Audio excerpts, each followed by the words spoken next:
Ni kitu kwanza, labda nianze tu kwa kusema awali mkurugenzi wetu mkuu Dr. Tedros alikuwa aje hapa tufuatane naye pamoja, kwa sababu mimi ndo nasimamia kanda ya Afrika, lakini bahati mbaya dakika za mwisho kabisa alipata changamoto ya afya mkati anataka kutokea Geneva. Kwa hiyo ikabidi mimi nichukue nafasi yake kumwakilisha hapa, na tumekiwekea umuhimu kituo hichi kwa sababu sasa tunaanza kuona tunatoka kwenye mazungumzo kwenda kwenye vitendo, kwa sababu nia kubwa ya shirika letu la afya duniani na sisi kama shirika la afya kanda ya Afrika ni hii afya ya msingi, primary health care, kwa sababu ndio itaweza kuokoa, sio sisi tu, tunakumbuka wote kipindi cha Uviko 19 nchi zilizokuwa na afya msingi ambayo ilikuwa strong, healthcare ambazo zilikuwa ziko huko chini kwa wananchi huko ziko imara zaidi, ndio zilizoweza kufanya vizuri zaidi katika kipindi hicho, kwa sababu haya majanga yote mnayoyasikia yanotokea duniani, mwaka jana tulikuwa nao 114 kwa Afrika, yanaanzia huko kwenye jamii, yanaishia huko kwenye jamii. Kwa hiyo kama hatukuwekeza kule, mtu mwenye shinikizo la damu lilokuwa juu tukisubiri ziue figo ili tumpeleke sasa kwenye hospitali za ngazi ya juu kabisa, tertiary level, gharama yake ni kubwa sana. Kwa tulichokiona pale ni kituo cha afya kwa ajili ya wananchi pale hasa, lakini kiuhasa focus yake ni kwa kina mama na vitoto vichanga, ambayo bado katika Afrika mimi ndo nasimamia nchi 47. Kuna vifo 45 katika kila vizazi hai 100,000. Niangalia takwimu kwa sababu ni 66 I think. Sub-Saharan Africa hapa nazungumzia. 60% wanazaliwa ni njiti. Unaongelea njiti specific. Yeah. Njiti ni 67. 67. Ndio. 80% wanapotea. Asilimia kubwa sana inapotea. Asilimia kubwa sana. Tunafanyaje? Ndio uwekezaji uliowekwa huu tulouona pale Kwimba.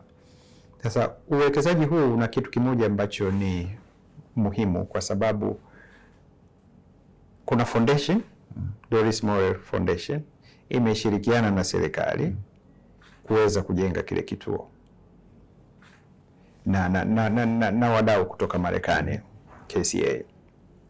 Kwa hiyo inachokueleza pale, the message kubwa ni kwamba serikali peke yake haiwezi kutoa huduma za afya kwa kila mtu. Kwa hiyo lazima uingize watu wa sekta binafsi, lazima uingize hizo NGOs, lazima uingize hizi civil societies na kadhalika, ili wote tukishirikiana, na sisi tukija kama shirika la afya duniani kuleta ile ufundi au technical part, then tutaona success kama pale Kwimba. Kwa mwaka wanazaliwa watoto 18,000, lakini kama tukuendelea kujenga vituo kama hivi, watoto 1,000 wanafariki. Yes, it's neonatal death iko juu. Yeah, sasa kabla hujafikisha sherehe yao ya kuzaliwa ya 5, the 5th birthday. Sasa intervention kama tulizoziona zile pale, na wameahidi jana, walikutana na Rais wa Jamhuri ya Muungano wa Tanzania kwamba watajenga vingine 100. Nafikiri itafanya progress kubwa sana kwa Tanzania. Rekodi zao ambazo tunazo, wametoka kwenye 550, 556 mpaka kufikisha 104. Kwa hiyo ni 80% kwa miaka 4. Is it enough? Hongera, tunawapa hongera, lakini kwa nini mama mjamzito afariki? Ujauzito sio ugonjwa. pregnancy is not a disease. Kuna masuala ya kitamaduni yanachangia hapa? Yapo. Mimi nakumbuka kwenye ili nalisema bila kuwa na wasiwasi nalo kwa sababu nimeliona. Kuna sehemu ya Tanga kwa mfano, mama akishajifungua kuna dawa huwa anampa, na nilishiriki kwenye ule research kama observation tu. I was very junior doctor, niko bado niko ngazi za chini. Sasa ile dawa huwa inafunga ile njia ya ule mfuko wa uzazi. Sasa kuna wakati inafunga mapema, wakati kondo la nyuma bado liko ndani. Manake huyo huwezi kuiona damu nje tena, ata bleed ndani kule kwenye ule mfuko. Ni sehemu ya Maramba. Kuna sehemu inaitwa Maramba, yes. Kwenye boda kuna Mombasa. Tulikaa pale karibu wiki 3 kutizama kwa nini kina mama wanafariki namna hii. Kwa hiyo hizo dawa zinafanya ni kama zile za kwetu sisi tu ambazo zimeshapitia kwenye mitambo na kila kitu. Aina moja inaitwa oxytocin. Huwa tunatoa kwa kina mama, lakini wakati huo kwamba kondo lote nimeshaliona nje liko kamili na tunalikagua, then unatoa ile ifunge, ili ile contraction itakayotokea inapunguza bleeding. Lakini sasa ukitoa dawa ile na bado kondo liko nyuma, sasa hamna tena contraction pale, ni bleeding to bleeding. Na huko kitaalamu watakwambia, utasikia tu wanazungumza madaktari paper white, yani mama amegeuka kuwa mweupe kama karatasi, kwa sababu ni internal bleeding, ambao ni mbaya zaidi, kwa sababu tukiona damu nje watu watakimbizana, lakini kama ukuiona. Katika kazi yako hii mpya kuangalia bara zima la Afrika, tumesikia Tanzania unaona wanasema nataka kujenga hospitali 100 kama hizo vituo 100. Kuna ile ari ya kisiasa, ile political will katika mataifa mengine ya kuhakikisha hiki kinatokea, manake lazima wanasiasa wa ruhusu mambo yatokee. Nilichokiona, manake sisemi kwamba niliingia time mbaya. Mimi niliingia tarehe 1 mwezi wa 7 mwaka jana. Sijafikisha mwaka bado, lakini ndo miezi michache kabla hapo, mwishoni mwa Januari mwanzo wa, ilikuwa tayari baada mdau wetu mkubwa wa shirika la afya duniani Marekani na nchi zingine sasa hivi za Ulaya, ODA na NIS, kushuka ile political awareness au mwamko. Mimi nimeshakutana na marais kadhaa, nimeshakutana na mawaziri wote wa afya wa Afrika. Mwamko umebadilika. Ni kama tumestuliwa katika usingizi. Na ukiniuliza mimi na kilichotokea mwaka jana, au msukosuko wa fedha, geopolitical tension, labda ukitokea miaka 10 iliyopita. Kwa sababu inge msukumo unaoona ninapokutana na marais, ninapokutana na afya imeanza kupewa kipaumbele kile kinachohitajika. The priority of health imepanda, awareness imekuwa kubwa. Na imechanganyika sasa na kilichotokea baada ya uviko 19, wakati mwananchi hapa anasubiri kupata chanjo yake ya kwanza.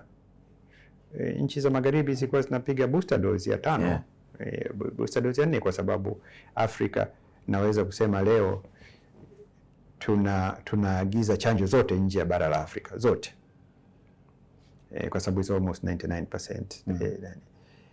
Sasa huwezi kuwa na usalama wa bara lako au la nchi yako kama wewe 99% tunategemea dawa kutoka nje. 85% mpaka 90% ya dawa, vitenganishi, sijui diagnostic, hizi zote tunaagizia kutoka nje.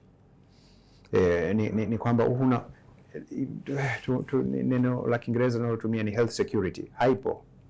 Haipo. Tunaweza lakini wenyewe kutengeneza chanjo zetu.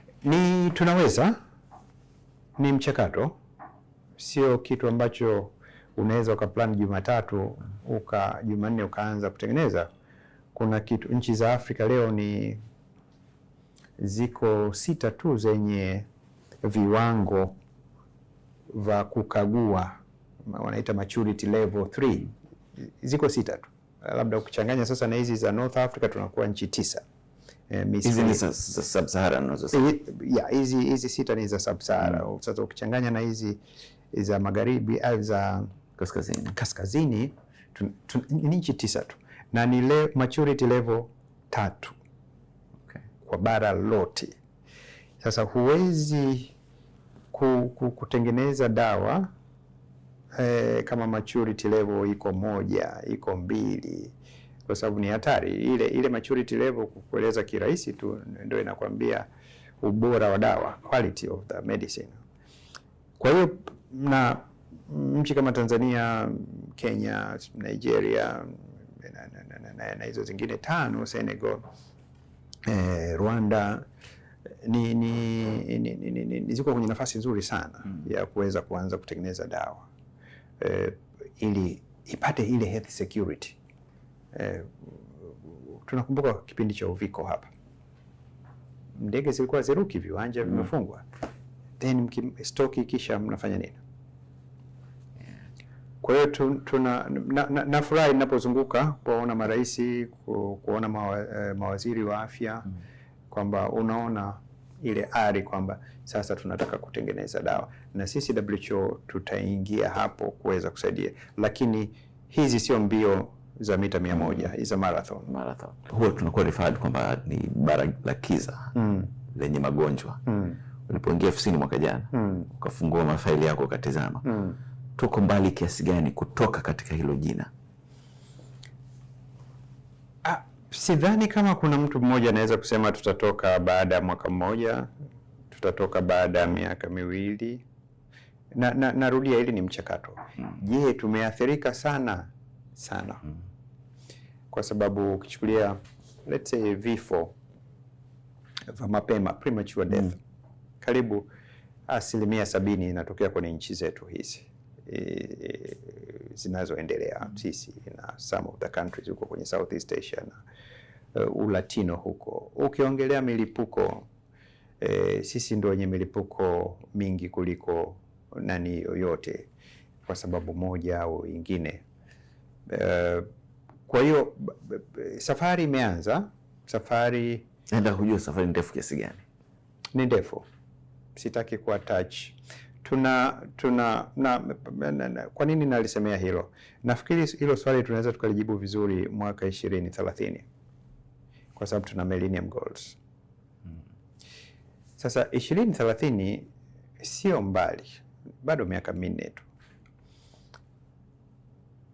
Msukosuko uliotokea mwaka jana sio siri, umeturudisha nyuma.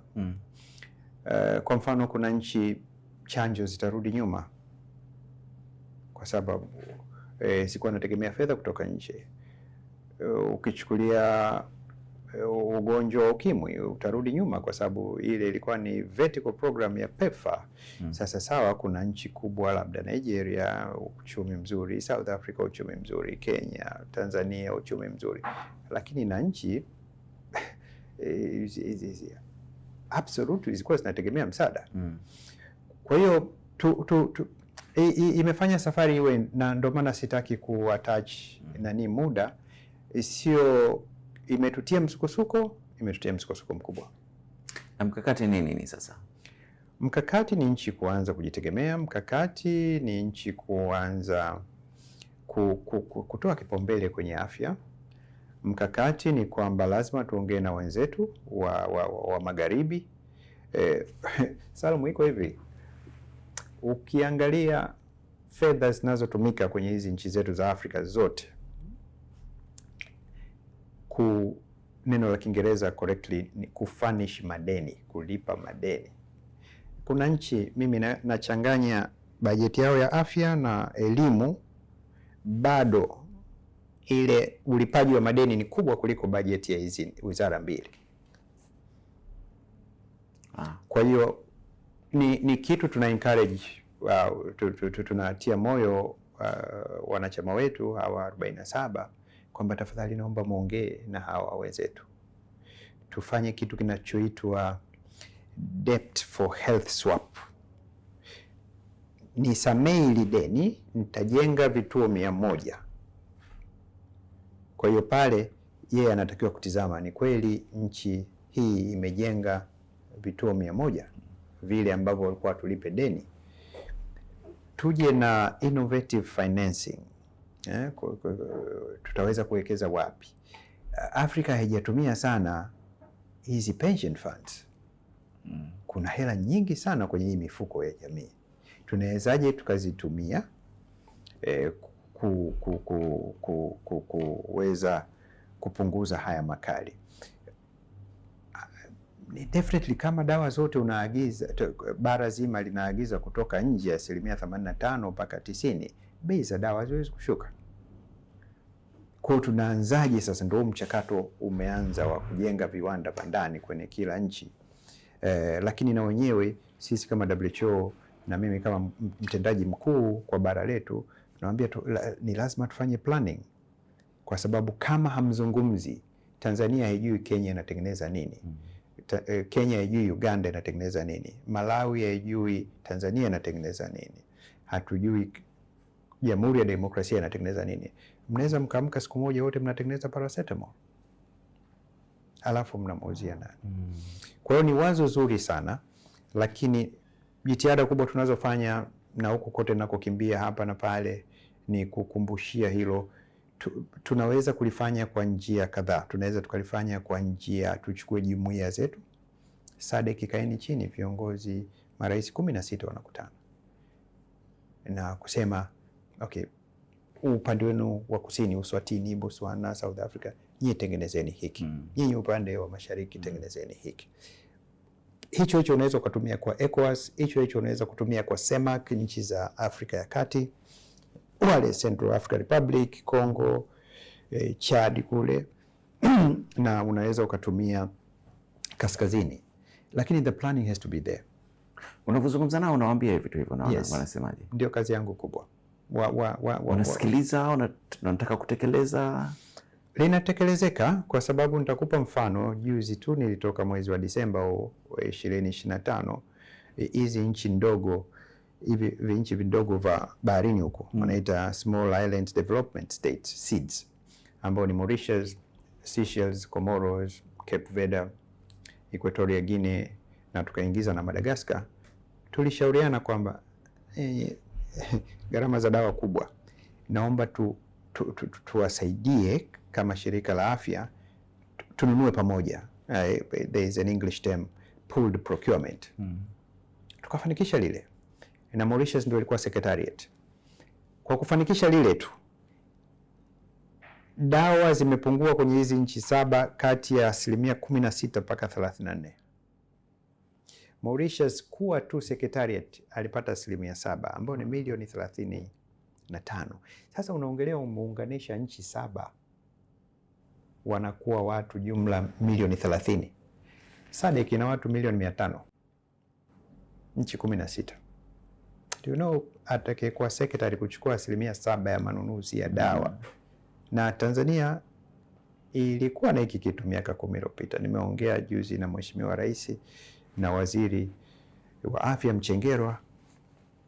Tanzania ndio secretariat. Kwa hiyo limeanzishwa tena, na sisi kama WHO tutakuwa tayari tukiombwa kuja kuleta utaalamu wetu, wale wataalamu tuliowatumia kule, kwa sababu ile model tulioifanya huku kwenye hizi nchi ndogo haijawahi kutumika. Na faida yake kubwa, mimi nilikuwa na Waziri Navendra wa Mauritius wakati wa kumpa certificate ile. Nimwambia Mheshimiwa Waziri Mkuu, wana system ya Waziri Mkuu, tumia hii kuagizia mbolea, pembejeo, tumia hii kuagizia chakula, the same model. Wow. Najua muda unatoa mkono kweli. Mawazo yako kuhusiana na bima ya afya kwa wote Tanzania? Ni ndo mwokozi mkuu.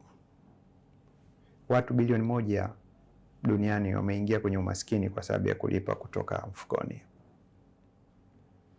Njia pekee unaweza ukaliokoa hilo, wajulikane kina nani hawana uwezo, sitafutwe njia za kuwasaidia hilo kundi. Mimi nimekuwa mkurugenzi Hospitali ya Taifa Muhimbili. Mila na desturi yetu, mgonjwa yuko pale, unawaambia ndugu, mgonjwa figo zimekufa stage ya 4, anatakiwa kupata figo mpya ili iweze kunani. Lakini ndugu wanaendelea kwenda kuuza mifugo, wanauza ardhi, wanakuja mgonjwa ambaye yuko stage ya 4, wanalipa deni la hospitali na mgonjwa anafariki. Kwa hiyo wanaingia kwenye umaskini na wanapoteza ndugu, baba, mama, mjomba. Kwa nikirudi kwenye swali lako, hilo ndo mwokozi mkubwa, sio kwa Tanzania tu, na wa member states wote wengine waliobakia tunawashauri. Na uzuri wa Afrika sasa, kuna nchi ambazo ziko mbali zaidi kwenye hilo. Rwanda 90%, Ghana 60%. Sasa tunajaribu kufanya sisi kama shirika la afya kwa upande wa Afrika, nini kilichofanyika Ghana au kilichofanyika Rwanda kinaweza kufanyika Tanzania, kinaweza kufanyika Kenya, kinaweza kufanyika Gambia, kinaweza kufanyika Central Africa. Nashukuru sana. Vipi maisha yako mapya? Umetulia nchi ngeni? Mambo mengi Afrika. Ukisikia mafuriko, nikitoka hapa na kwenda nchi ya jirani hapo, kuna wakimbizi wengi sana. Kumetokea mlipuko wa kolera, watu wamekimbia wakati wa mapigano ya ndani. Wameacha dawa zao za ukimwi, wameacha dawa za kifua kikuu, wako karibu 120,000 pale kwenye kambi jumla. Kwa sasa hata wale wasio kuwa na magonjwa watapata magonjwa pale. Kwa nataka kwenda kuiona kwa uhalisia, kushirikiana na mashirika mengine ya Umoja wa Mataifa, tuangalie nini tutachofanya. Unaweza ukawa pale ukasikia kuna mafuriko Cape Verde, wako baharini kule, unaanza kufikiria Cape Verde. Kwa hiyo it's exciting kwamba sisi kama shirika la afya tunaweza kuwa mahali tukaokoa maisha. Tupo mwaka wa mbele. Imewashika.